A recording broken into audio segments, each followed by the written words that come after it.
Welcome, everyone, to this October Religion 101. I'm James Light. I'm a member of the board of directors for the South Coast Interfaith Council, and I'm also a member of the Church of Jesus Christ of Latter-day Saints. I'm so grateful for the opportunity that I have to organize and lead the Interfaith Council's efforts for this great program. Before we get started, I wanted to just share a couple of quick announcements, and I will share these at the end as well. I'm going to share my screen here. So the first is that on November 5th and November 11th, we have two events that are really special for the Interfaith Council, for the South Coast Interfaith Council. On November 5th, there is a 42nd annual Unity Interfaith concert. It'll be at Antioch Church in Long Beach from 3 p.m. to 5 p.m. That's on a Sunday. And there are folks who are going to be honored. There will be music provided by several religious communities. And then there'll be sort of like a reception afterwards. So it'll be a great time to come together with all of the diverse members from all the different religious communities in the Long Beach and the South Bay area. And so put that on your calendar. You can go to the website, which is www.scinterfaith.org, and you'll see these flyers here on the homepage. On the 11th, which is Saturday from 6 p.m. to 9 p.m., will be our annual Unity Awards Dinner and Silent Auction. It's a 17th annual Interfaith Unity Awards Dinner and Silent Auction, and that will be in Torrance at the Church of Jesus Christ of Latter-day Saints building. The address is there on the flyer. It's $80 per person, and you can register for that event on the website by clicking that yellow button there that says register.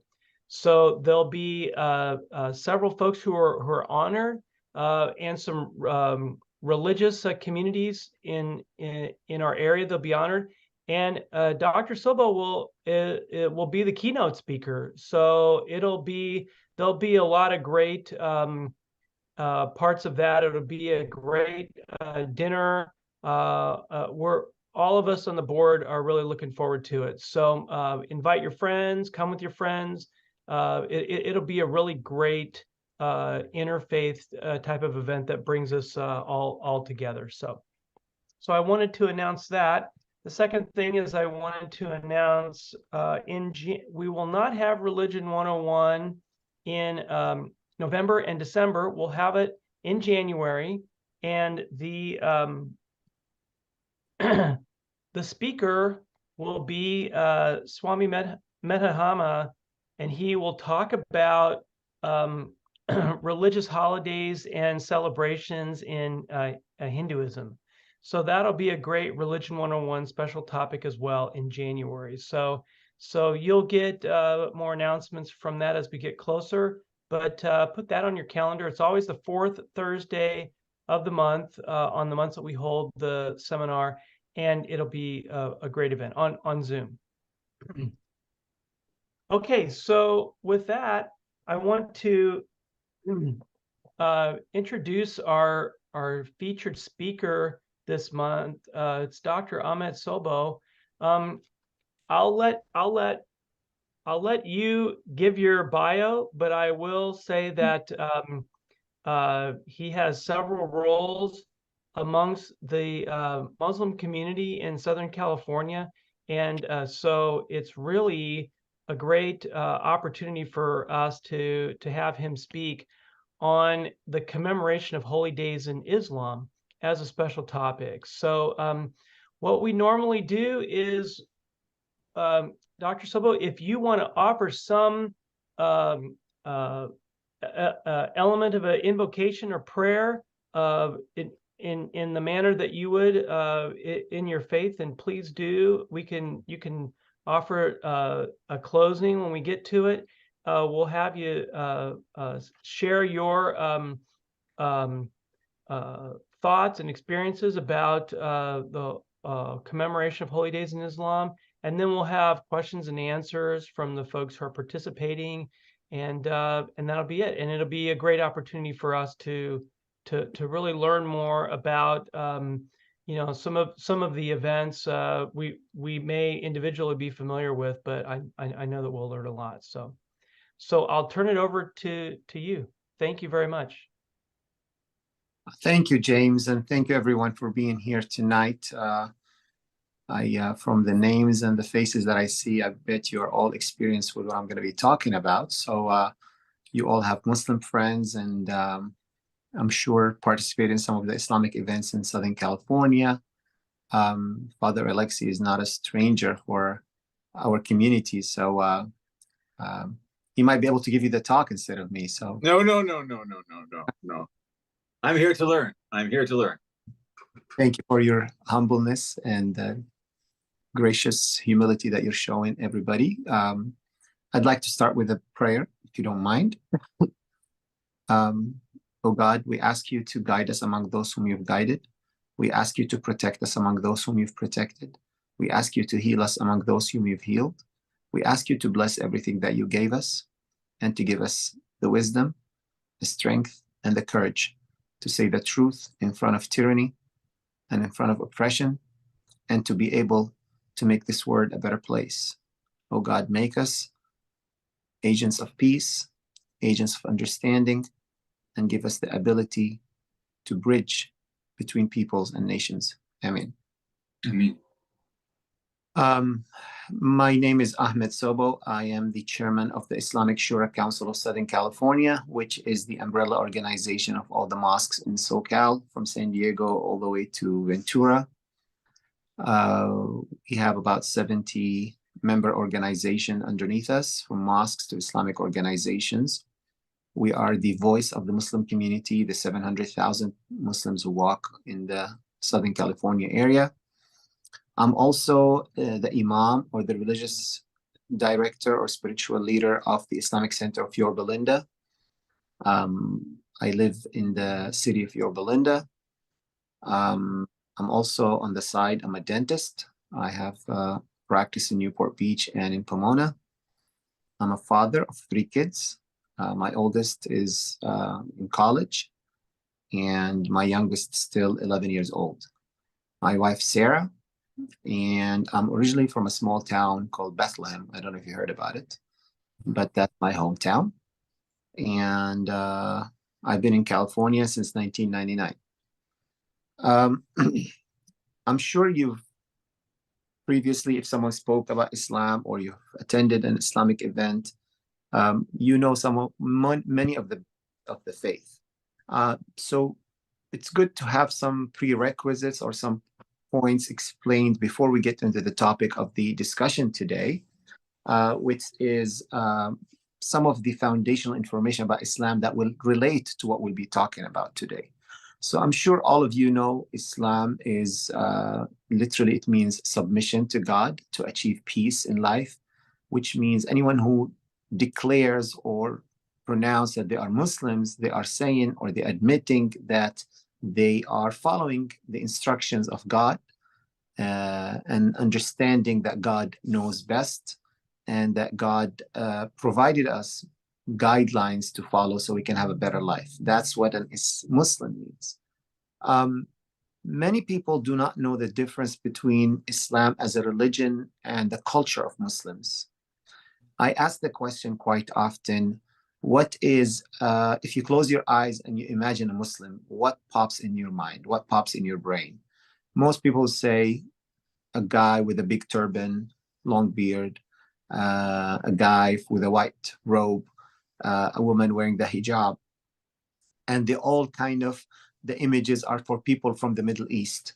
And maybe this is one of the biggest misconceptions about Islam, that it has a certain image or a certain stereotype. I ask the question, what's an Islamic food? If I ask any of you, what's an Islamic food? Anyone would like to answer? What pops in your mind? What's an Islamic food?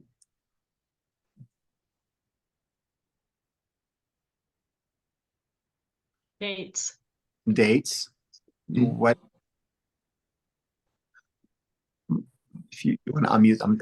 So people would say falafel, kebab, shawarma, biryani. These are ethnic foods. These are Middle Eastern foods. I say to people, a double cheeseburger is an Islamic food. A pizza with olives and turkey pepperoni is Islamic food, right? So an Islamic food is not a cultural food. An Islamic image of clothing, like I'm wearing a normal t-shirt, short sleeve, button-up shirt, that's an Islamic clothing, as long as it covers me and makes me look modest. So often we blur the lines between what's an Islamic thing and what's a cultural thing. And many of the bad things and negative things that people use to declare what's Islam are mostly cultural practices. I'll give you an example. Most of you heard about Taliban preventing girls from going to school, or Saudi Arabia forbidding women from driving. And they claim that this is what Islam is. And technically, has nothing to do with Islam. This is a cultural practice in Saudi Arabia or in Taliban that has nothing to do with Islam. So this is an example how sometimes people mix between culture and religion.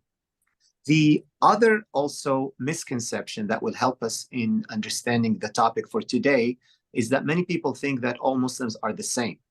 All Muslims look the same, talk the same, believe the same, practice the same. We are the most diverse community in America. We are ethnically, socially, and our level to commit to our faith and the way we practice our faith is also very diverse. So we are very diverse, and people always like to stereotype us in a certain way. Only 18% of Muslims around the world are Arabs, right? And there are a lot of Christian Arabs. They use the same words as, right? I'm from Bethlehem. Christians in Bethlehem, when they want to make an oath, they say, Wallah, by Allah. If they tell you God willing, they say inshallah. So that's when you see the difference in the religion and the culture and the diversity that we're talking about. So not all Muslims are Arabs. Majority of Muslims actually look Asian, from Indonesia and Malaysia. That's the majority of Muslims around the world. But they're also African, Latino, Middle Eastern, European, Caucasian. Good percentage of Muslims are from the Caucasian area, Chechnya and Cherkessians and all that. These are 2 points that get us into the discussion. But also important for us to know, if a Muslim does not have an ethnicity, does not have a look, does not have a nationality, does not have a tongue, language, what exactly makes a person a Muslim? If it could be anybody, what makes a Muslim a Muslim? So it's a set of tenets of faith. Believing in God, believing in the day of judgment, believing in the angels, believing and respecting the messengers and the prophets, believing and respecting the scriptures that each one of them got, and believing in fate or destiny. These are 6 tenets of faith. Anybody who believes in these 6 things can be called a Muslim. For us, it doesn't make sense to say, I'm an atheist Muslim. Why? Because Islam is not an ethnicity. I've heard among the Jewish community, someone say, I'm an atheist Jew. That does not apply to Islam. We cannot use that as Muslims, right? Because Islam is not an ethnicity. If you are an atheist, that means you don't believe in God. That right away takes away the definition of Islam. So these are 6 things that if someone believes in them, they're considered Muslims. And there are 5 pillars of faith. If someone practices them, they're considered practicing Muslims. Praying 5 times a day, fasting Ramadan, paying charity, pilgrimage to Mecca. These are called the pillars of faith, which means the practice. So anybody believes in the 6 tenets is considered a Muslim. Anyone practices the 5 pillars is considered a practicing Muslim. So here are a few things that we start talking about. The difference between culture and religion, the diversity among Muslims. Someone is a Muslim who believes in 6 things, and someone is a practicing Muslim who follows 5 things or 5 pillars. And I'm sure you heard them before or you read about them before. So when it comes to holidays and when it comes to festivities and celebrations, Muslims who believe in God, follow the teachings of God, try to see what does God say about holidays. What does God say? Am I allowed to celebrate? Am I allowed to have a day off? Am I like to enjoy that day? What does God tells us? Because it's part of our faith. Again, we're talking about religious holidays.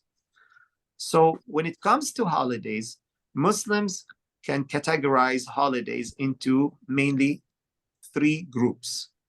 The holidays that we have to celebrate. It's funny to see that, but according to Muslims, there are holidays that it's an obligation upon us to celebrate it. It's not an option. It's not say, you know what, I don't feel like celebrating it today. I'm just going to go to work. No, I am not going to express any joy and happiness to my family. No, there are holidays that we as Muslims are mandated and we have to celebrate, and it's considered a good deed, an act of worship, if we celebrate and express joy and happiness that day. So that's the group number one. The second group, the holidays that are not allowed for us to celebrate. We're forbidden from celebrating. Holidays that we're not supposed to celebrate. And we'll get to that. And in the middle, the holidays that are optional. You can or you don't have to. You can celebrate, but you don't have to. And these are the main three groups when we look at holidays. The first group, which is the holidays that we have to celebrate, are only two in Islam. Two occasions that we as Muslims throughout the year, we have to celebrate. In other words, I have to take my kids out within my means. I have to buy them gifts if I can, join with other family members, do a certain kind of prayer in the morning, and then take the time off and enjoy the celebration. These are called Eid al-Fitr, the holiday of breaking the fast, and Eid al-Adha, the holiday of sacrifice. Now, let's see how the things that I said earlier will connect with us. What do you think the Christians in Bethlehem call Christmas? Anyone knows? They call it Eid al-Milad. The Eid, the celebration of birth of Jesus. All right. So the word Eid that we all nowadays consider it an Islamic term, and we say Muslims have Eid, Christians have Christmas, Jewish have Hanukkah. Actually, the word Eid is an Arabic word for a holiday. So Christians and Jews who speak Arabic, they use the same word Eid to describe their holidays. So for us, the two holidays that are mandated on us to celebrate, and the main two holidays, the first one we said, the Eid al-Fitr, the feast of breaking the fast, the holiday of breaking the fast, that comes right after Ramadan. So Ramadan, as part of our pillars of faith that we practice, we fast for 30 days. I'm sure all of you visited us or interacted with us during Ramadan. But if you have not, during Ramadan, Muslims fast from dawn till sunset. We don't eat anything. We don't drink anything from dawn, from 5, 6 a.m. until the sun sets. After that, we live a normal life. We eat and we drink and we pray a lot. Someone would say, if someone cannot fast, if someone is sick, they are excused from fasting. They can make it up later on. If someone is permanently ill, they cannot fast, period, or they're too old, or they're diabetic. They cannot fast. If they fast, they will die maybe. For every day they could not fast, they feed a poor person. So if someone cannot fast for 30 days, they will feed 30 people, or one person for 30 days. That's the payoff if someone cannot fast. But whether someone is fasting or someone cannot fast, at the end of the 30 days, we have the day of Eid al-Fitr, the feast or the holiday of breaking the fast, because it comes right after fasting for 30 days. We celebrate that we're done with a very beautiful month of spirituality, of community connections, of acts of worship, of dedication, of we call it the boot camp, when you train yourself to fast for 30 days and you connect with God. It's like a championship or a competition, and at the end you are getting your trophy. So the day of Eid al-Fitr, that's holiday of breaking the fast, is the day to celebrate the achievements of the last 30 days. And it's only one day, the first day that comes right after Ramadan.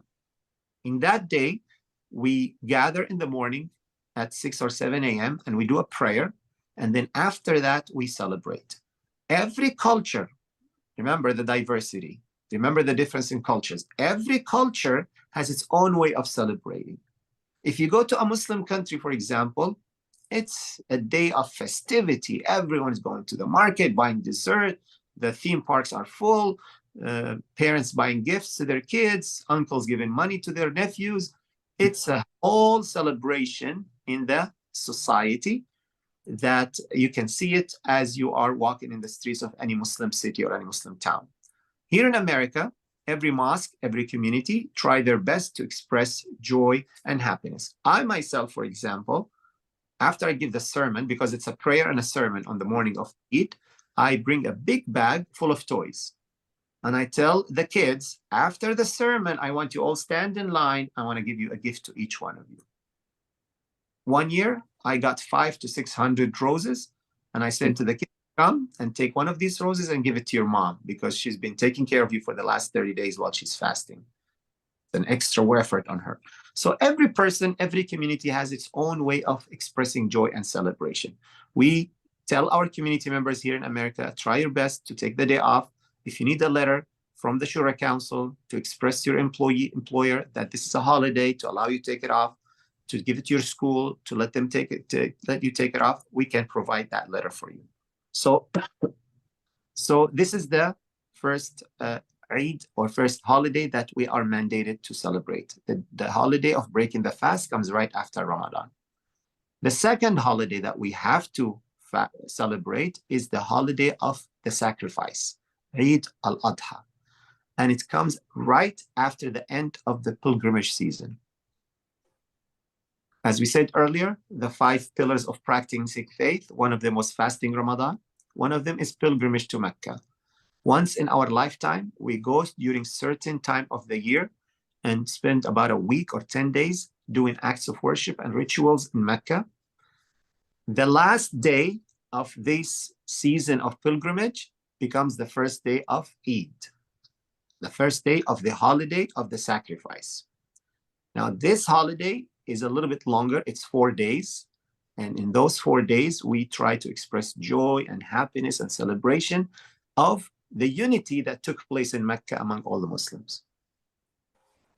So it's a holiday that we celebrate something that took place globally, not just locally as we fast Ramadan, but globally, a global or international convention that took place in Mecca for Muslims from all around the world with different backgrounds, different languages, different cultures, and they all prayed together as a one equal. You can't tell a difference if someone is rich or poor, someone is white or black, because they all dress the same. I mean, you can tell from the skin color, but they all dress the same. There's no privileges on that time. So we celebrate that meaning of unity, and we celebrate the memory that this season takes place after, which is the story of Abraham when he was commanded by God to sacrifice his son. And right before he sacrificed his son, God sent a lamb and he sacrificed the lamb instead. So what we do on that day in the morning, again, the same thing. We wake up, there's a prayer and a sermon. And after that, people either go home, enjoy their time, buy gifts to their kids, but there's an extra act of worship that happens that day. We are required to slaughter an animal on that day, a goat, a cow, a sheep, something that could be eaten, consumed. I'm sorry if any of you is vegetarian. But we slaughter an animal and we divide the meat into 3 components. 1/3, we take it home so we can eat from it for the next several days. 1/3, we give it as gifts to friends and relatives. And 1/3, we give it to those who are in need, the poor people. In many parts of the world, the poor people, that's the only day of the year they eat meat, because they cannot afford it throughout the whole year. And that's the only time they can afford to eat meat throughout the whole year. Now, we are living in America. We have the luxury to say, I don't want meat because it's available for us. But many parts of the world, they don't have that luxury. They don't have the ability to eat meat regularly. So for them to eat a meat, it's a big festivity. It's a big celebration for them. So that's the purpose of it, not Some people say Muslims are savages, they kill an animal on the day of their celebration or holiday. That's not the point. The point is to share food with others. We believe that goats, cows, sheep were created by God for us to be consumed. So we follow that, and we use that day to express our gratitude to God by sharing food with others that way. You have a question, Carol? You unmuted yourself, so I thought you might wanted to say something. That's fine. You can stay on. I don't think you need to be muted. I mean, unless someone is yelling at you from behind, you can keep your phones unmuted, and you can interject anytime. Yes, go ahead, Nancy. I have a question. How is this in modern countries like Europe and the US? I mean, I lived in Asia for many years, so I understand that it's not so difficult to go out and slaughter an animal. It's not really, meant, so it's not meant to be slaughtered by yourself. So Oh, I never, in my whole life, I just pay money to a butcher and I tell him, give me the meat. Some people, we go back to the diversity and the culture. Some people believe that they have to do it themselves. mhm. So in America, there are farms in the city of Chino. If you go on the day of holiday of sacrifice, you'll find thousands of Muslims waiting in line. So Yeah. they can go into the licensed butchery, licensed farm. They choose which cow, which goat, and they, with the assistance of the workers there, they do it themselves. And they just slaughter, and then they give it to the workers, and the workers will cut it and divide it and all that. Some people believe that this is an extra reward from God if you do it, but not everyone does that. As I told you, I personally never ever in my life did it because I didn't see the need for that. The point of it is to find. So, and many times I send the money, for example, to countries that are in need, where, for example, in Syria, for example, they don't have food. So I choose a charity organization, relief organization, and during the time of that holiday, they will offer a certain donation category called the sacrifice, where you pay them, they take the meat and they give it to the people in that part of the world. I remember sending once in my to Somalia, Africa. I remember sending to Egypt, to Palestine, to Jordan, to Syria, and sometimes I did it locally as well. So every person has the option to distribute that meat wherever they feel it's suitable and more appropriate. All right. But it's mandated that it must be done. It's what? It is mandated that it must be done. Correct. It's mandated if you can afford it. Hmm. Now, someone cannot. I think in Islam, if it's mandate, if it's a must, it's only if you're able to. Fasting if you're able to. Pilgrimage if you can afford it. Paying charity if you can do it. The same thing for this. If someone is poor and cannot afford it, they're supposed to receive it, not pay it, not do it. And in some places, it's really expensive to do that. So I think in America, the cost of a goat is about $300-400. Mhm. And if it's a cow, usually 7 people participate in a cow. Yeah. Can you hear me? Yes. Yeah. Great. So yeah, sorry, I had football practice and I just got back for the kids. So but I would say I was just gonna ask you, I think one of the first times I was in Istanbul, I think it was there or Beirut, but we pulled up to a light, and on the side there was like a little hill, and they had a few for sale. And I remember seeing the car in front of me. They stopped, they pulled out, they went and bought one, and they had it on a little string, and I guess they were going to donate that to the mosque, and I don't remember what holiday it was, but they were for sale on the side Correct. of the street.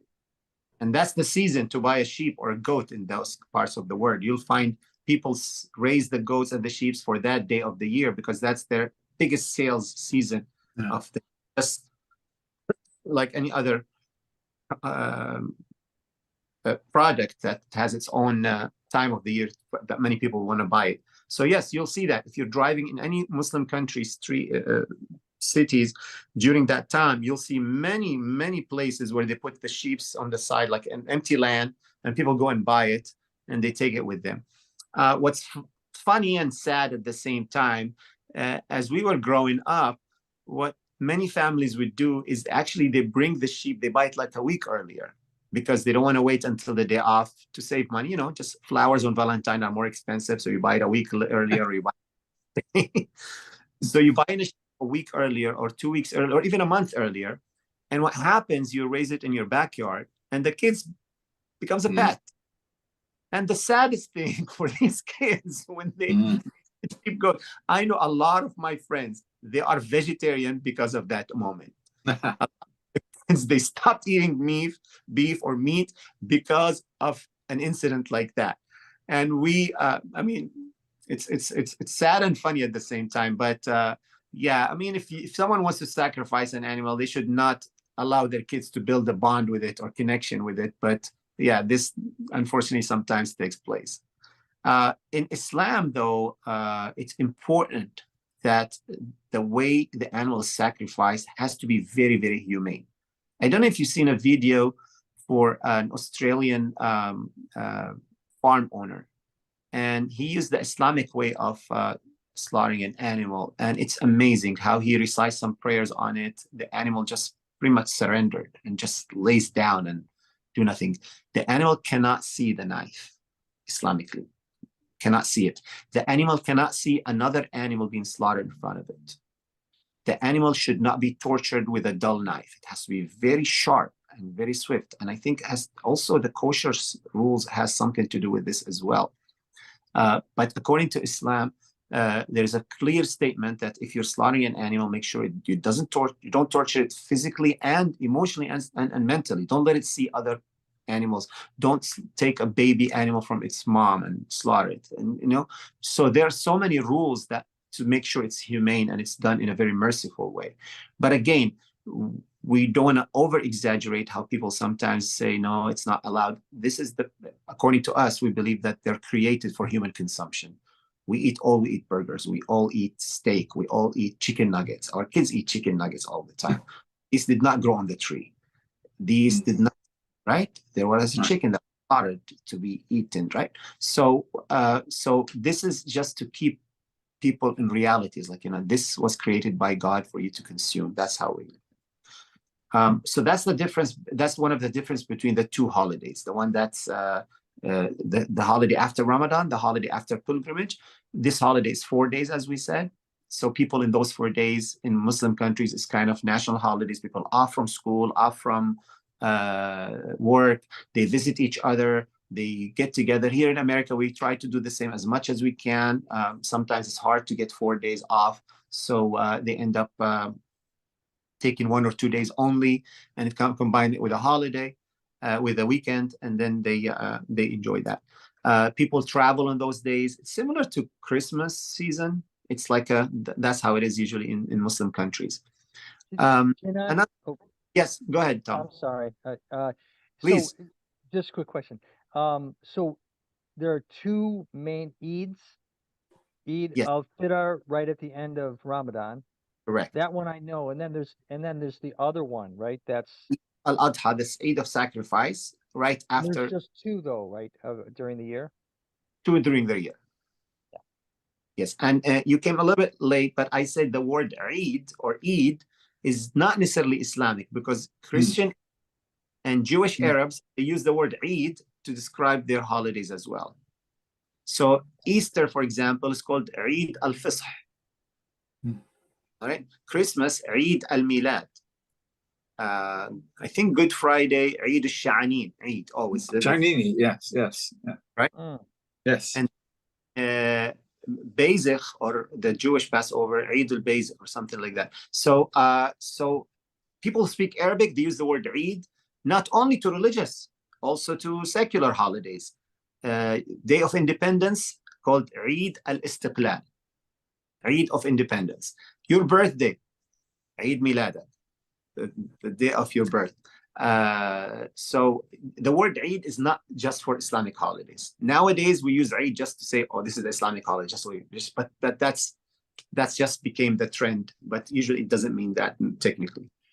So these are the two holidays that are from the first category, which is they are mandated, like we have to celebrate them. It's not something that you can, it's a highly rewarded act when we celebrate and show joy. One day, the Prophet Muhammad was sitting down in his house, and there were two young girls singing and playing music on this drum called def. And one of the tough men walked in and he said, "What is this? This is not appropriate. Why are you girls singing in the house of Prophet Muhammad?" And Prophet Muhammad looked at him and said, "Let them be.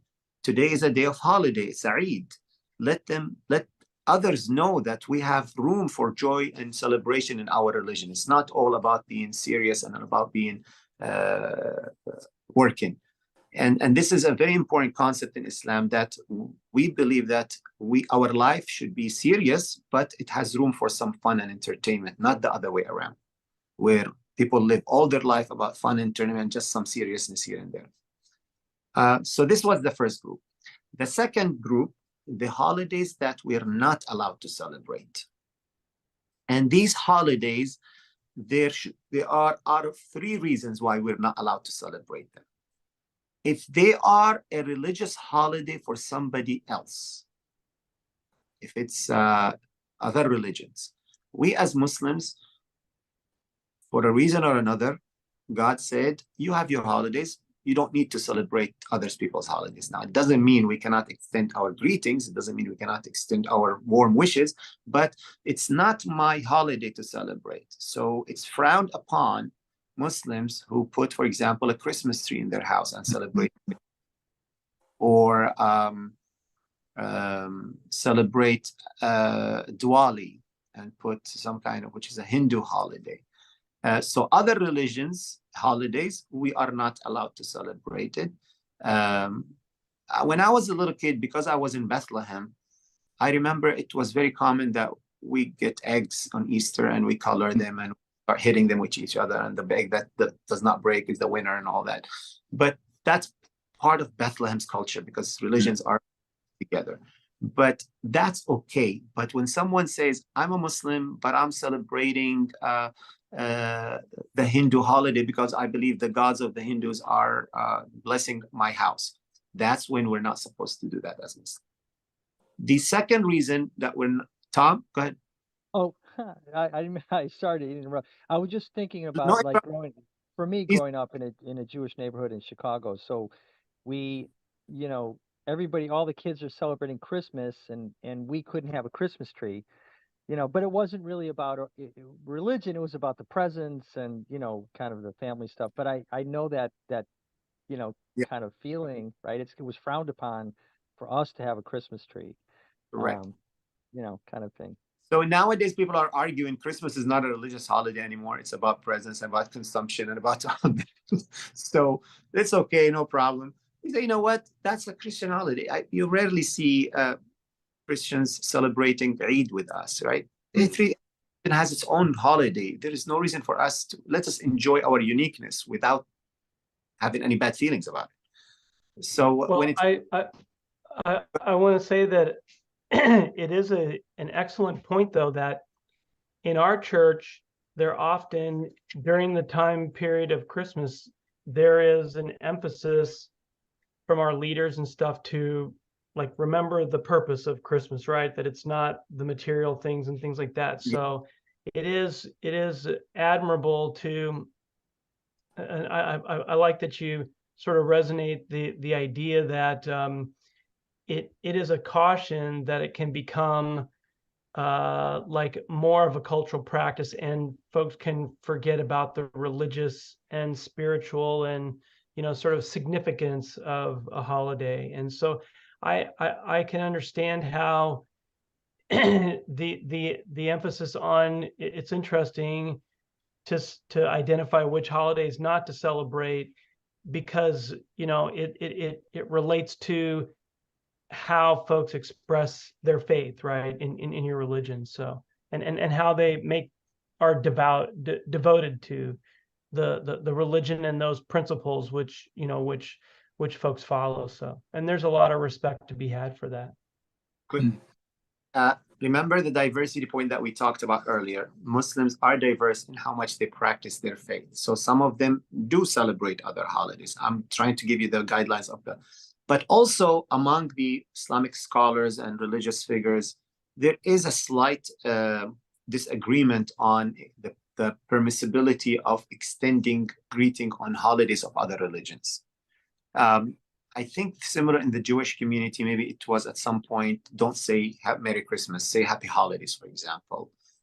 Some Muslims follow that opinion, like, because they believe if I extend my greeting to you with that term, I am kind of participating in the holiday. So you'll find both of them. I'm trying to be as honest as possible in expressing all the opinions that we have in our community. I personally send letters of Merry Christmas to my employees, to my friends. I don't see it as me celebrating that holiday. I just see it out of good gesture that I will share with others. So just want to keep that in mind. The interesting story, a few years ago, a Jewish young man walked into a subway train in New York, and a bunch of extremists told him Merry Christmas, and he said Happy Holiday. And they said, why don't you say Merry Christmas? You have a problem with that? And I start beating him up. It wasn't the news. It was an anti-Semitic hate crime. And the funny thing that the one who helped him was a Muslim young guy. He's like, hey, leave him alone, and intervene in that. It was a famous story. I would say maybe 10 years ago. But some people do get upset when they're not told Merry Christmas. Like we feel that sometimes. Why? What's wrong with that? And I think one of the stations, I think it's Fox News, made a big deal about it one day. It's like, why Happy Holidays? Say Merry Christmas and all that. But anyways, so just so you know where that coming from. The other reason why Muslims are not allowed to celebrate a certain holidays if the meaning of the holiday is wrong. For example, Halloween. For us as Muslims, we consider Halloween comes with a very paganistic, devilish background.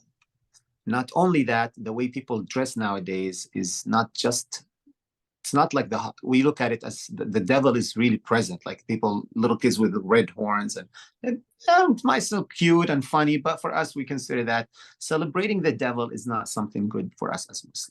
So we look at Halloween as that way. Not only that, the way people dress in a very immodest way, girls wearing really explicit or exposing clothes.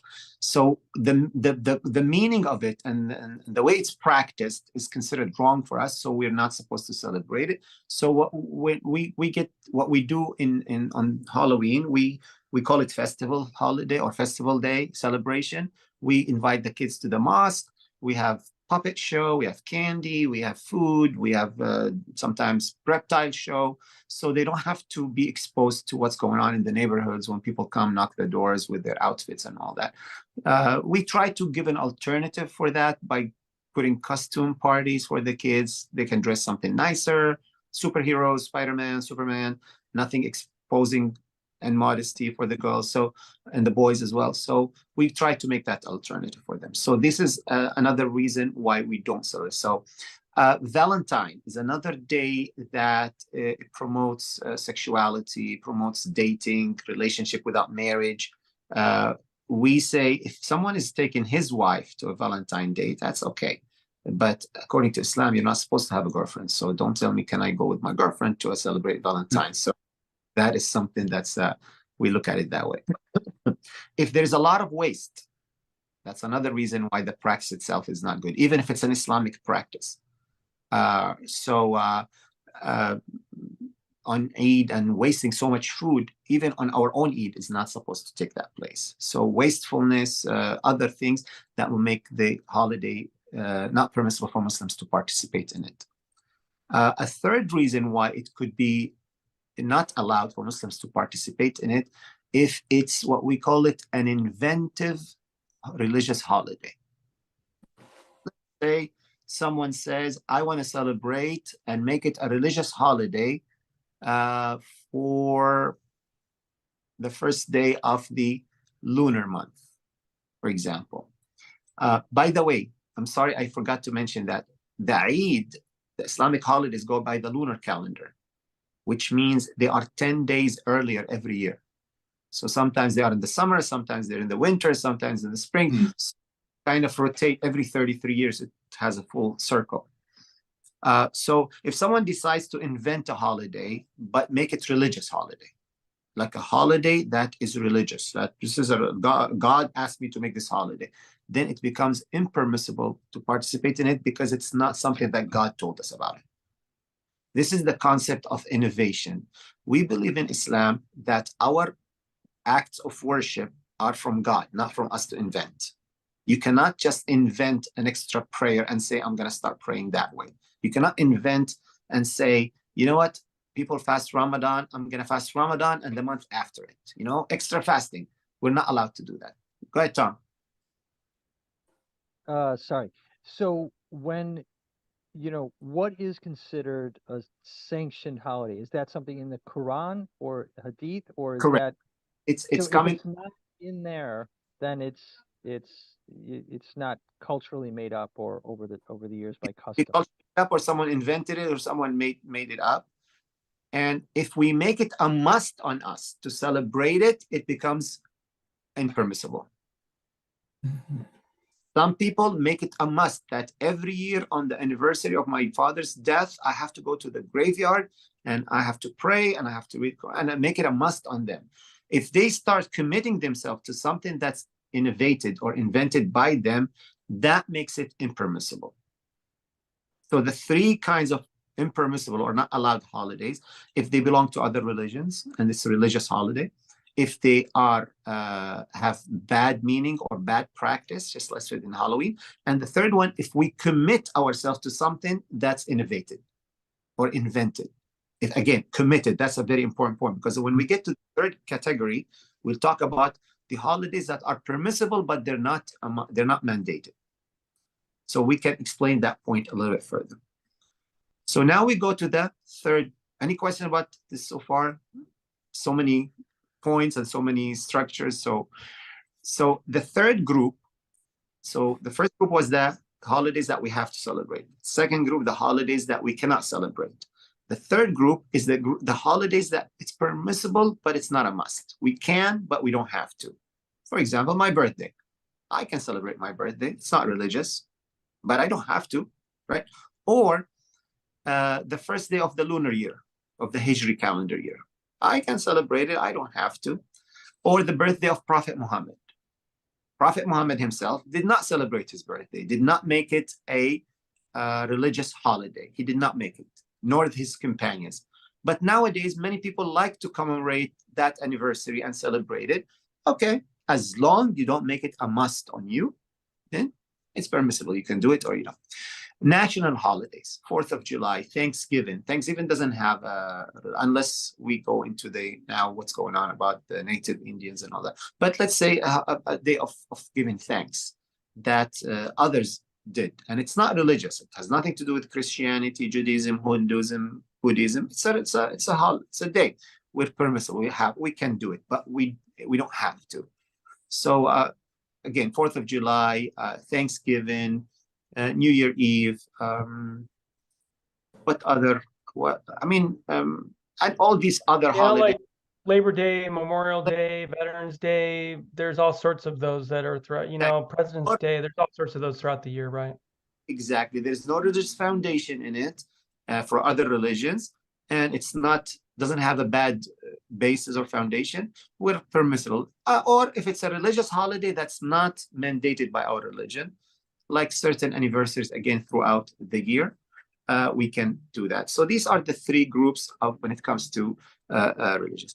There are a lot of cultural holidays that it could be permissible or it could be not allowed because of the same reasons that we talked about. If the foundation of it is bad, if the celebration of it comes from a wrong, let's say, pagan's foundation, then we're not allowed to celebrate it.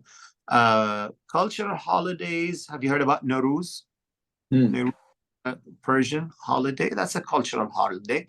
It's like celebrating the spring. That should be no problem.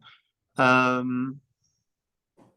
think that will cover the way I wanted you to see the structure of the holidays. Some holidays are a must. Some holidays are not allowed to, and some are in the middle, kind of permissible. We can or we don't. We don't have to. But I think we can open it for questions and discussion right now, and go as long as you want. Yeah, that's great.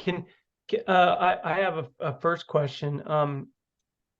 It is, can you talk a little bit more about,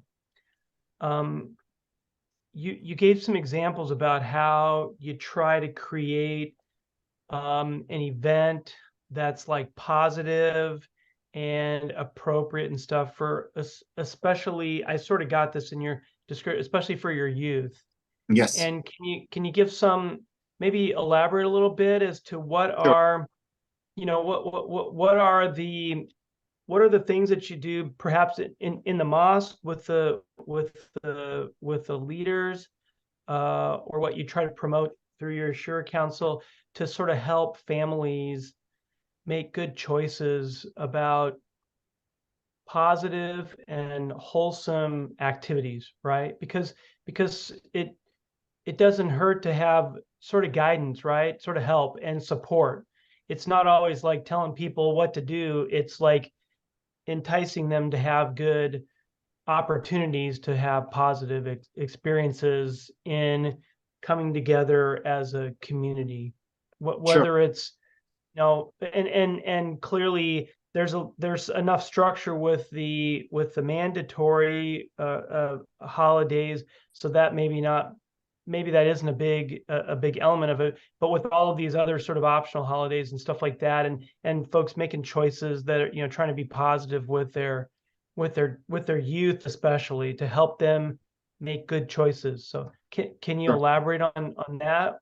Absolutely. So one of the complaints that back in the days when we were a small community and there's not a lot of resources, not a lot of structured organizations, you get to hear this complaint from kids all the time. Oh, Christmas is more fun. Easter is more fun. Halloween is more fun. Our holidays are boring. My dad takes us out for an hour. We pray, and then we eat donuts from Krispy Kreme, and we just go home and we go to school. And that's the extent of it. So we've been calling for the past 15 to 20 years is that we need to create an alternative for these things that they see around them, so they don't have that feeling. So, for example, I put lights on my house during Ramadan. My neighbor, at the beginning, my neighbor's like, "What's going on? It's Christmas now already?" No, it's just Ramadan. So I place gifts in front of the fireplace that they wake up in the morning and they see them there wrapped. There's nothing wrong in that, even though it's taken away from other cultures and American practice. Nothing wrong in that. So we try to show them that there's an alternative for that. Now, on the day of the Eid itself, I used to be the Imam of the Chino Valley Islamic Center, and we used to rent a baseball field for the prayer, because the prayer of Eid is the largest gathering throughout the year. Thousands and thousands of people show up. So we will have to rent a place outside. The mosque is not enough to fit everybody. So what we which Eid is that? I'm sorry, is that a Fitr or is that the both Eids are the largest gathering of Muslims throughout the year. People who do not come, the same thing in Christianity. There's Christmas Christians, right? There's Sunday Christian. There's the Saturday Jewish. So there are people who come only on the holiday.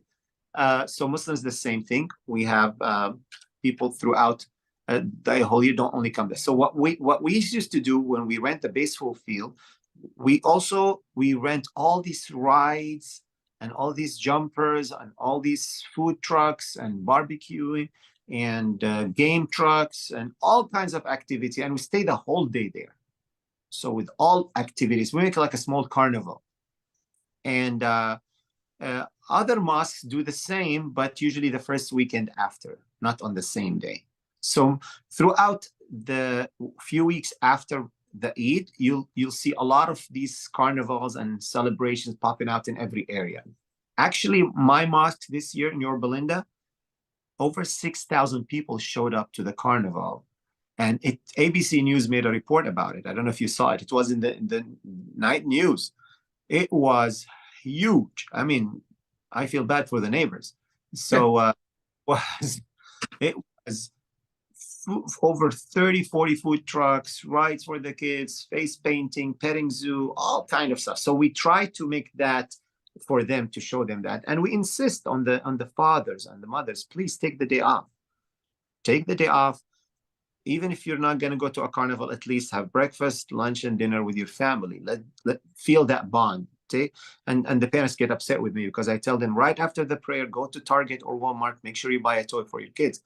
And the kids love it when I say that. And so we try our best to make it. And now it's becoming that thing. It's becoming the luck. Fortunately, we're able to put that in the minds of everyone that this is a day of festivity, and the kids now, they look forward for it all the time.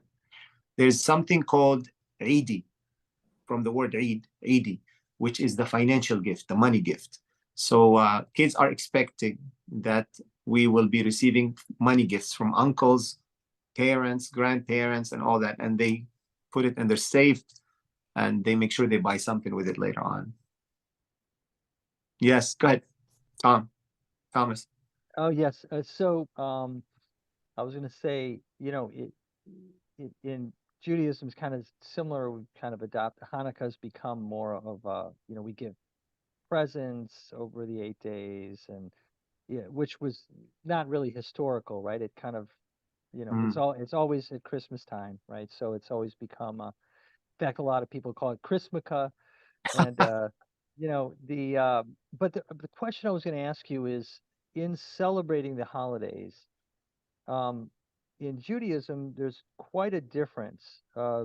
Orthodox, conservative, Reformed, to the extent and the customs that they celebrate each holiday, right? So the rituals even. And I just wanted to know, is there a wide disparity in Islam, like Shia, Sunni, you know, the way that you celebrate the holidays and the rituals that are associated? So the first component of it, which is the prayer and the sermon in the morning, everybody does it the same. How you celebrate afterwards, it depends on your cultural background, your geographical location, your financial ability. Some people I know, they go rent a boat and they enjoy it in Newport Beach for the day because they can afford it. Others, they just simply go to a small restaurant and get some food. It all depends on their ability to afford whatever they can afford. So from a religious perspective, no, there's no difference. But from a cultural and socio-financial situation, that would make a difference. Their conservatism towards non-conservatives. When I'm saying that, I'm not saying in the same way that Judaism is divided between Reform. No, I'm talking about whether they're practicing Muslims or not.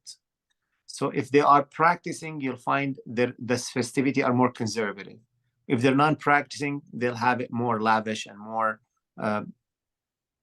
dancing and parties and all that. So it all depends on their level of commitment to their faith and how conservative they are when it comes to their faith. But the basic part of the celebration is pretty much the same everywhere. Yeah. Some people are not even, they don't even show up for that prayer in the morning because they're not it. So that's another thing. So you'll see that. I was going to say a point and I forgot, but go ahead. Any other questions? If I remember, I'll mention. Go ahead, Donald. Yes, I have a question.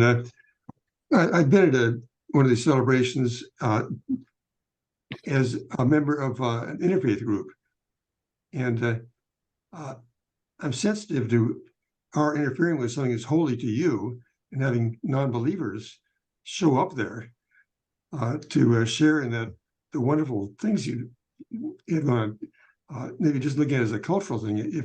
What is your feeling about how to properly handle interfaith attendance at these events without being disrespectful, but building understanding between groups, this sort of thing? Not at all. We love it.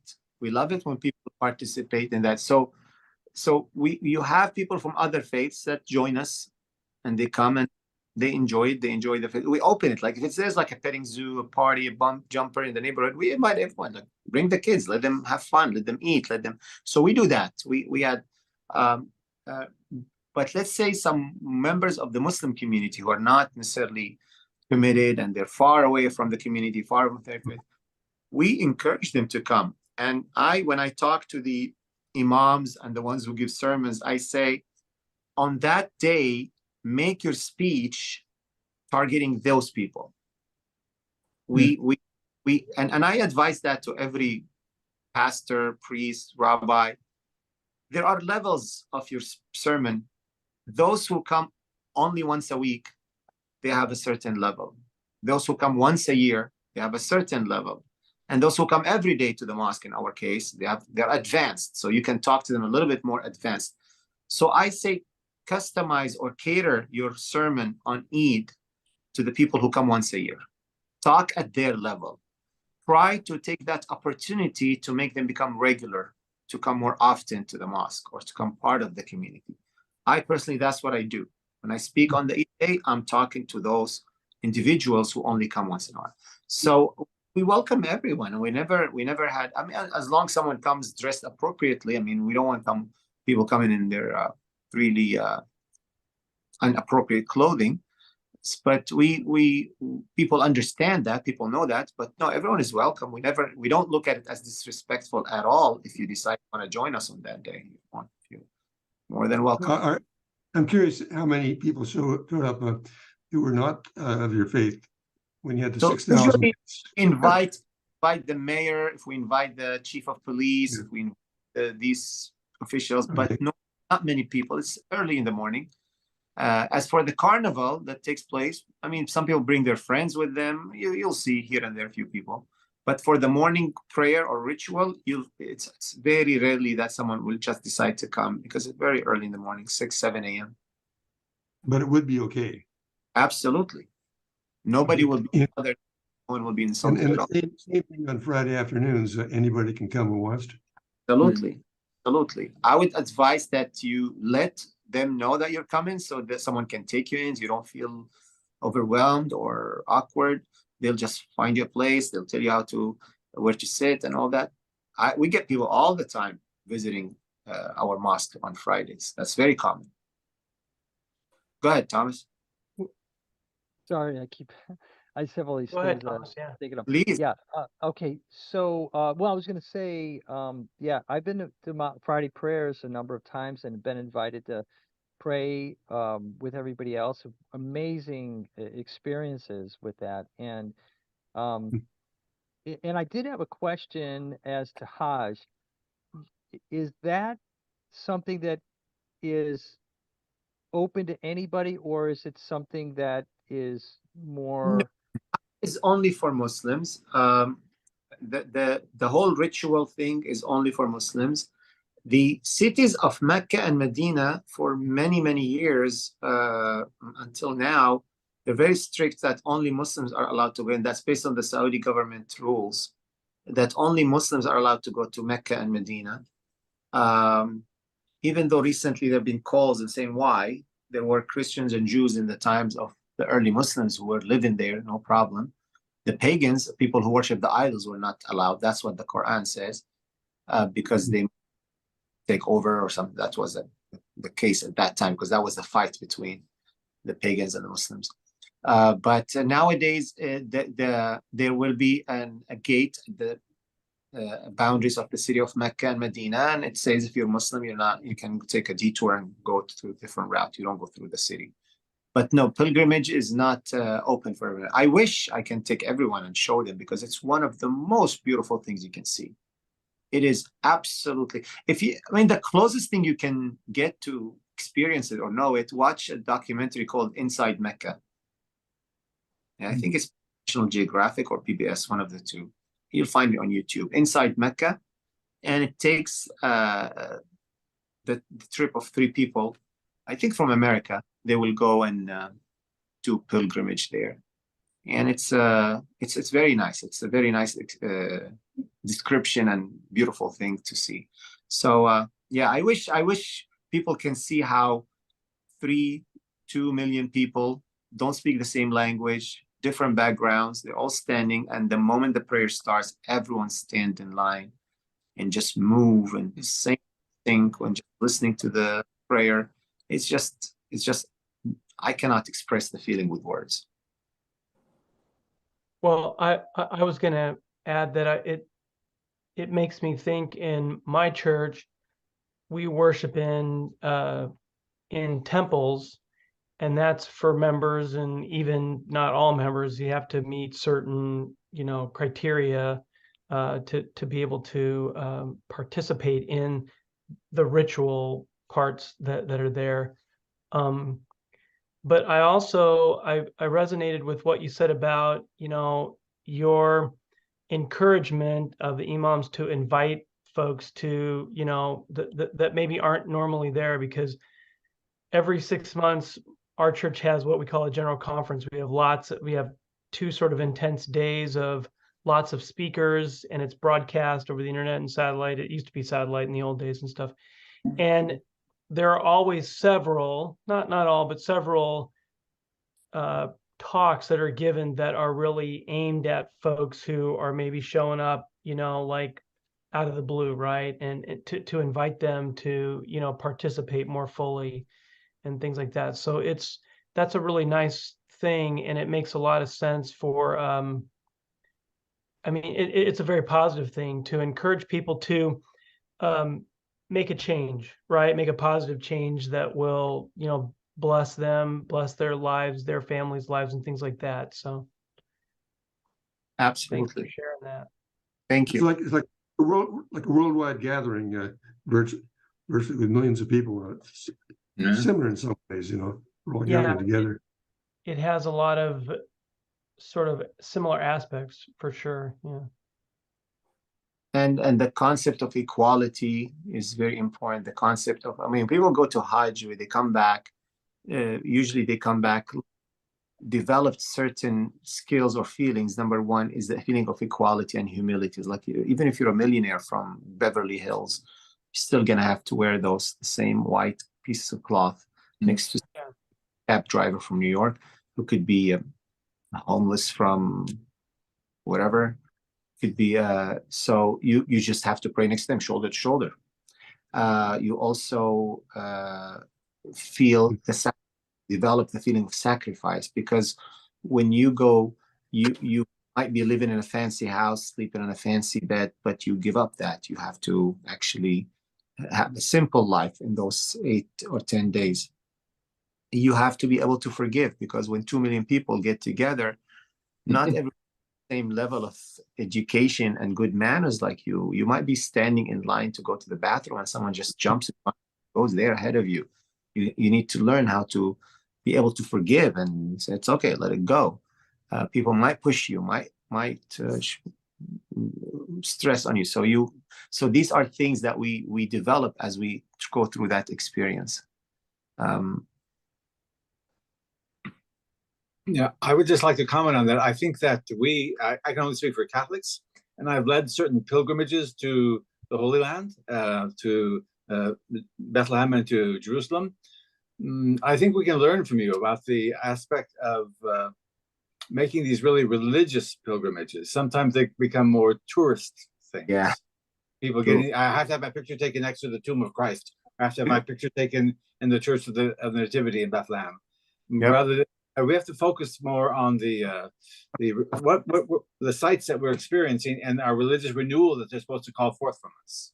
Yeah, we do have those who take their selfies and take their pictures in front of and they look at it, vacation, and like, I'm going just to shop and eat. We do have those for sure, but the vast majority of people realize that this is what they're doing, just a spiritual cleansing and spiritual tour. Yeah, good. Yeah. I wish that in the Church of the Holy Sepulchre, for example, where it's not just Catholics, but 6 different Christian denominations manage that place, I think they should ban all cell cameras and all this other stuff. I agree. And just a religious experience. Yeah, I agree. Yeah, definitely. It makes it more, helps people to focus, right? And that is a challenge with even just week to week or day to day, worship, all of the opportunities to be distracted by the Yes, cell exactly. phones and social media and those kind of things. When we worship in our temples, it's the same thing. There's no phones. There's no. I mean, I've told my son the only jewelry you wear in the temple is your wedding ring, and that's it. You don't wear a watch because you participate. You're not focused on how much time is left or whatever. You try to focus on that aspect of worship and focus and sort of directed towards God.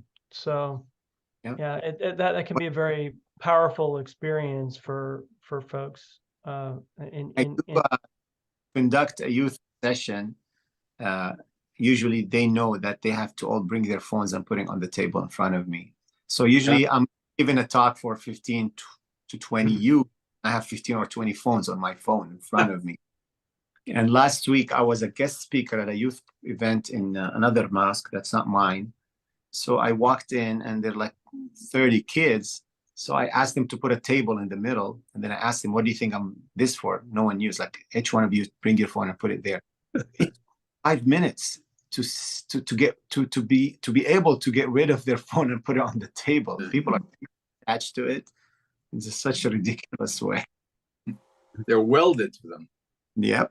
Yeah, my church leaders, some of them have talked about doing what they call a social media fast, where they fast from social media for 24 hours, 3 days, some amount, because it is so important to get decoupled from that with all the distraction that it provides to take us away from, focusing on our doing the things we can do to be closer to God, to have a better relationship with him, and for us with Jesus Christ as well. So yeah, thanks for sharing that. Are there any other questions? These are all great questions. Really appreciate them. Any other questions for? Just another comment about Halloween.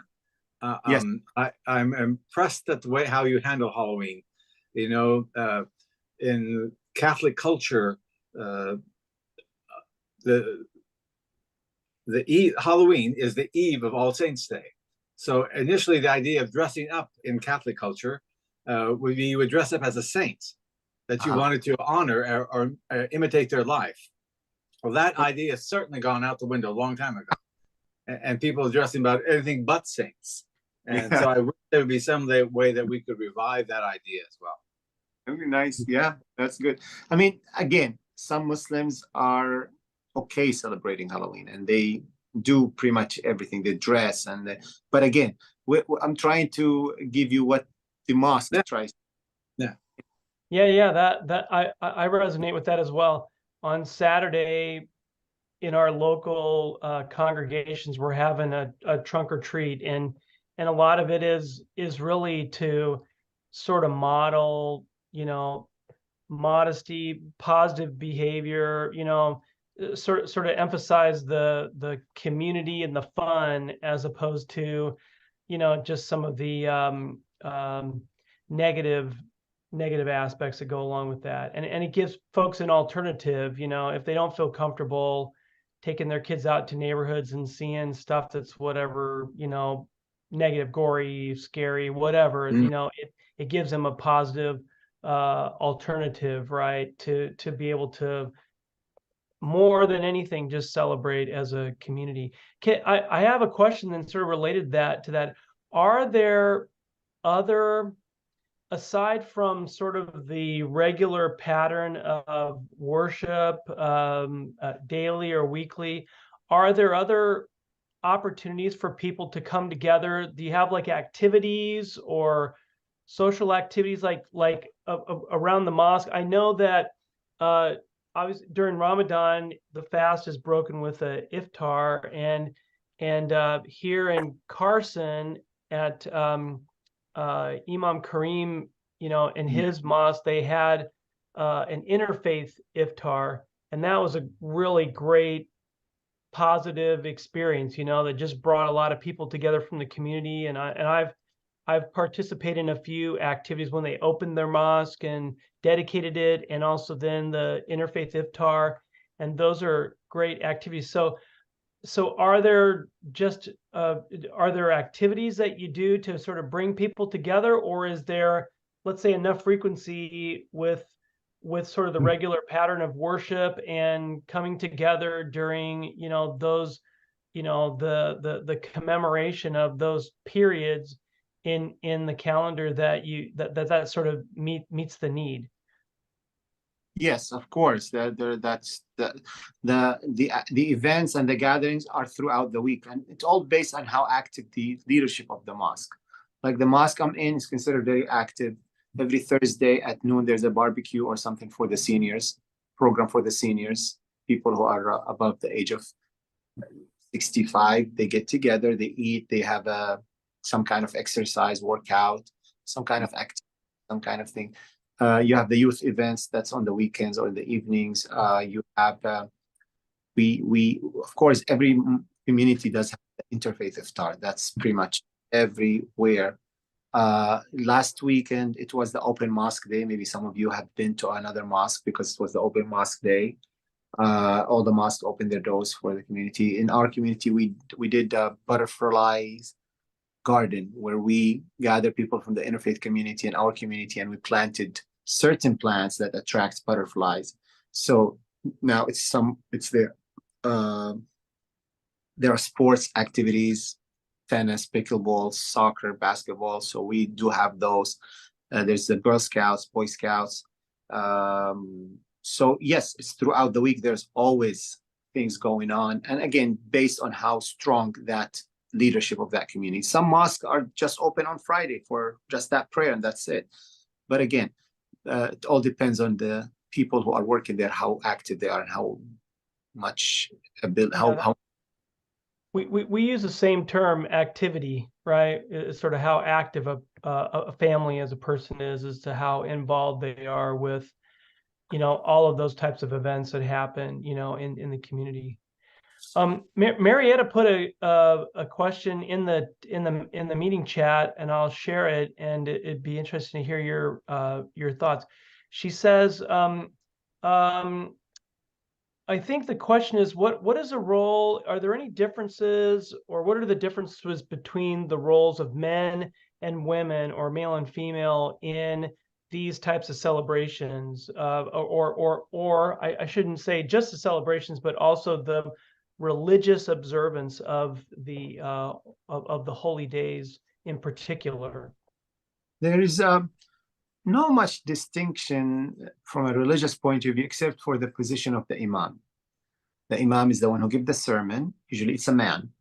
But besides that, and who leads the prayer, but besides that, there's not much saying this is for men and this for men. It just naturally takes on a culturally that women will handle the food, they will cook the feast and the meals and all that. Men will go buy the toys for the kids, or help arranging the setup of the place. So it's just, there's no rule that says this is how it happens. Many men, besides that, they're going to be cooking on Eid because they like barbecuing, for example. Yeah, leadership of the mosque usually have both men and women on them, and they do activists for that. Now in Southern California, we start seeing one of the signs of growth and maturity of the community that other parts of the Muslim world have, is that we start having female scholars among our communities. And that is something we've been longing for a very long time. A female Islamic scholar gives talks and gives lectures and gives religious rulings. The only thing they don't do is they don't do the Friday sermon prayer or leading. If it's a gathering just for women, they do lead the prayer or they give the talks. But that's another thing that we're seeing, and I'm so happy to start seeing that in Southern California. I was going to say that when I participated in some of the events over in Carson at the mosque there at the International Institute of Tolerance, that Imam Karim, his wife, she participates a lot, and it's really quite remarkable, I'll say, but also wonderful, because she she will often provide interpretations in English of, of the words that are being sung or recited, and she will introduce community members and stuff. And so you could tell there's a very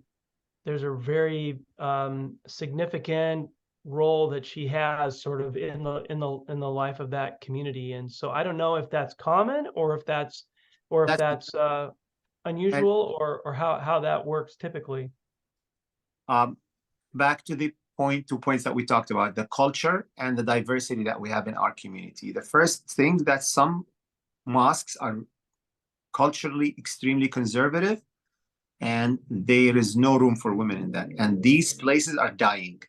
They're becoming extinct right now because everyone realized that this is not how it should be, and that's not what it is. But most of the mosques right now, they have many women on the board position. Most of the people who do the events and the programs nowadays are women. Guys came to realize that they can be lazy and sit down and let the women do all the work. So doing that. So women are dedicated. Are when they want to put their minds in something, they do it nicely. The touch of elegance and the touch of beauty comes in it as well. So there is no restriction or objection on doing any of that. As again, the only thing that a woman cannot play the role of is the imam in a mixed gathering. Besides that, and no issues at all. You'll find women are the presidents and the chairmen of the board, the directors of the mosque, the principals of the schools. That's very, very common now. Can I ask another related question? There were two instances that were different. One was that I did enjoy seeing a young woman sing the Quran, and that was so beautiful. Absolutely. On the other hand, I attended worship services where the women were not in the worship space. They were in their own separate space. And I didn't know how common that is. So I wondered if that's common or not. If you came a little bit late, but at the beginning, I said the difference between Islam as a religion and the culture of people.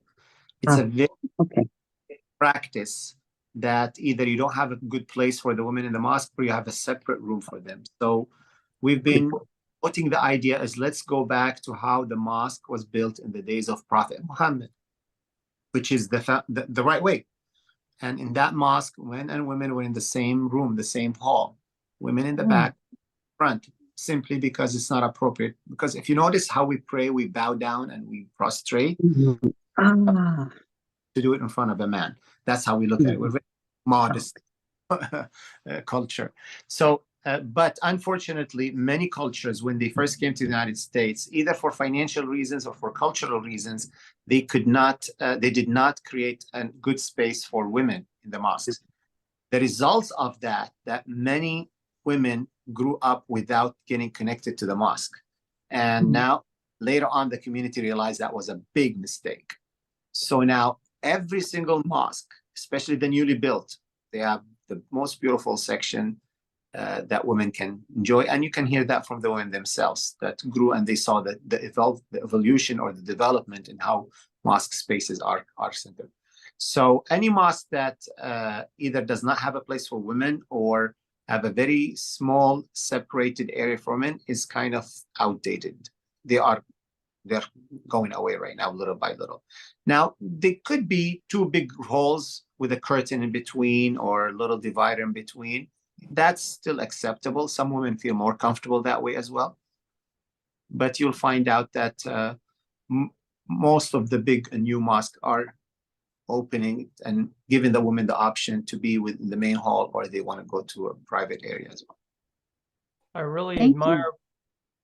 Thanks, Marietta. I really admire how you're explaining that it seems so important sometimes for people to really, I'll say, prayerfully think or listen to wisdom, as to why are we doing things, what's our attitude, right? And so I love the explanation you gave about sort of, maybe the men are in the front and the women in the back, because not because there's any status associated with that, but because that's what helps them to feel comfortable when they're, in the physical position of prayer, and how to be respectful and kind, right? And we need to be reminded, though, right, of those things, because we're human beings and we'll forget, right? We sort of we can easily veer off if we aren't diligent about reminding ourselves of those important principles, right? Like, and the focus on our purpose. So I really appreciate you sharing that. Thank you. Absolutely. Again, it's very important to differentiate between the Islamic principles and the cultural principles, and in everything, not just this. Keep reminding yourself. I mean, whenever I give a talk about Islam, I tell them, if there's something you remember from my talk, is there's a difference between Islam as a religion and the culture of people. People have, and that's in everywhere. People sometimes think McDonald's is a Christian food, but it's an American food, right? Sometimes we mix the two things together. So yeah, I mean, many things that if you notice them, always ask yourself, is this a cultural practice or this is an Islamic practice? And it will explain a lot of things when they're not clear. I was gonna say one thing, man. I'm getting old. I'm getting forgetful now. It's like, well, you're in good company. So, any other questions? Well, these have been a lot of great questions and a lot of really, I think. Yeah, go ahead. Don, go unmute ahead, Donald. Yeah, go ahead, Don. I sent out very nice invitations to people to attend this, and they're not here. And I'd like to send something as a follow-up about the highlights and how they could see the video and maybe use that for discussion group or whatever. Does anybody have any suggestions about what we can do for a follow-up on this? For example, you mentioned that Imam, that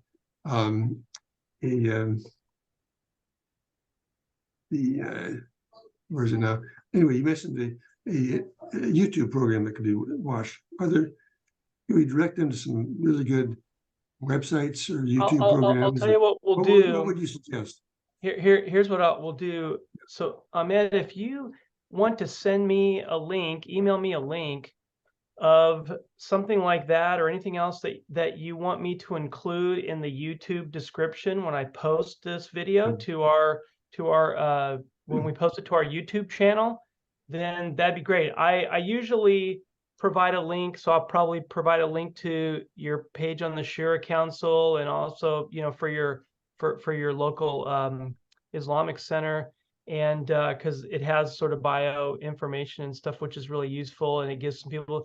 But if you have like a link that you mentioned about that experience on a Hajj, email that to me, and I'll include that in the YouTube in the description. That's usually where I put that kind of stuff, and it's not always clickable, but people can copy it, and then they have that resource.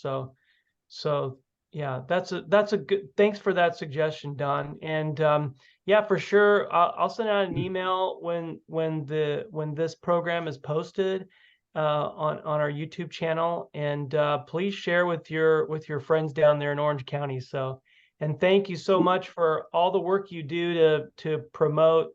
I appreciate so much your emails that you send to your community of interfaith friends down in Orange County. So thank you so much. One more question.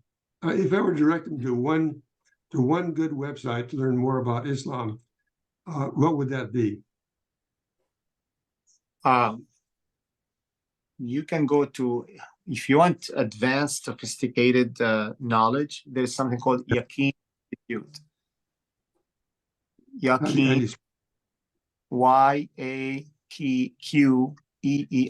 Yaqeen.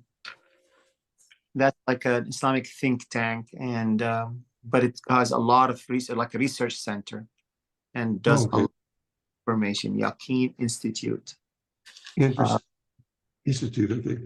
And yeah, is it, and for just the a basic introduction to Islam for Is why Islam? Why Islam? Okay. Yeah, why Islam? Just put that on Google. Yeah, you can find why Islam. Thank you. Thank you. There's Islamic City. Islamic City here in LA. It's a big one. Islamic City. So yeah, you'll Okay. put in front So of like in our church, we have a church-wide website that has everything on it. Is there a Well, if master I one? can put a couple of these links, Don, I'll do it in the YouTube and Thank and then you. folks will Yeah, have if it you too. get them, I appreciate Yeah. it. So I'll for sure. publicize them. Why Thank you. don't we thank you, everyone. Dr. Soboh, why don't we ask you to, here in a sec, we'll ask you to say a closing prayer. I just want to mention again, our next Religion 101 will be in January, and it will be just gotta get it. Okay. Swami Medhananda. And he is a senior research fellow in philosophy at the Vedanta Society of Southern California. He's a Hindu chaplain at USC and UCLA. He's going to talk in January about the spiritual significance of Hindu festivals. So an exploration of how Hindus celebrate, worship, and what their significant festivals are. If anyone has ideas for speakers or topics, special topics, by all means, email me. Most everyone gets my email, and let me know the person, and I'm happy to contact them and work to put them on the calendar, because we really do appreciate the opportunity we have to learn about each other. So, and then one last plug: our Interfaith Unity concert on November 5th, Sunday at Antioch Church in Long Beach, and our Unity dinner on the 11th in Torrance. And you can see all that on our website, www.scinterfaith.org. And we hope that folks can attend and let your friends know as well.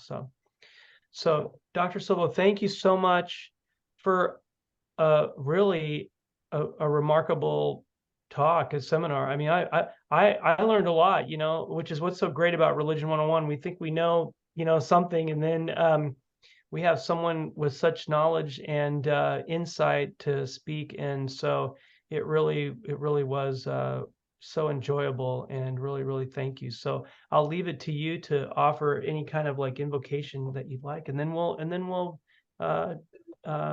be done for the evening. I'd like to thank you all. Thank you, James. Thank you, everybody. Not just for inviting me, I'm honored, but also for taking the time out of your days and schedule to learn. And with these kinds of understandings and learning, we can make the world a better place, because there's a lot of misconceptions out there about each other. So hopefully things that you heard today, you can share it with others. You can be able to answer what others sometimes ask you. And God bless you for doing all this. I'd like to conclude by saying, God, we ask you to forgive us any shortcomings that happen in this meeting. We ask you that we separate on good terms, and we ask you to bless us with your mercy as we are departing this gathering and this meeting. We ask you to bless our efforts to build bridges between people. We ask you to make us among those who learn and teach your words, and be among those who are refuting misconceptions about others. Thank you all for being here. And